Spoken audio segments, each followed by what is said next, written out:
Now 6 days before Pesach, Yeshua came to Bethania, where Lazar was, he whom Yeshua raised from the grave.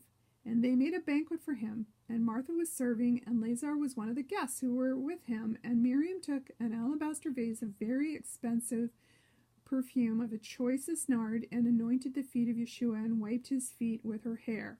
And the house was filled with the fragrance of the perfume. And Yehuda Iscariot, one of the disciples, he who was about to betray him, said, "Why was not this oil sold for 300 denarii and given to the poor?"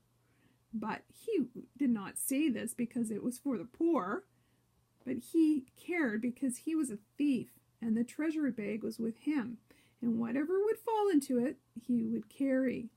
But Yeshua said, "Leave her alone. She has kept it for the day of my burial. For you do always have the poor with you, but you do not always have me." And great crowds of the Yehudans heard that Yeshua was there, and they came not because of Yeshua alone, but also that they might see Lazar, whom Yeshua raised from the dead. And the chief priests were also thinking that they might kill Lazar, because many of the Yehudans were leaving and believing in Yeshua.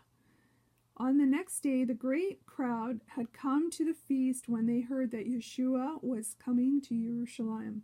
They took branches of the palm tree and went out to meet him, and were crying out and saying, "Ushanna, blessed is he who comes in the name of the Master Yahweh, the King of Israel."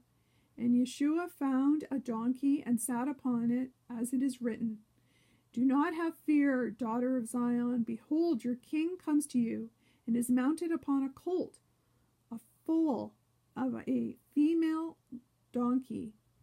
But his disciples did not understand these things at that time. But when Yeshua was glorified, his disciples remembered that these things were written concerning him, and these things had done to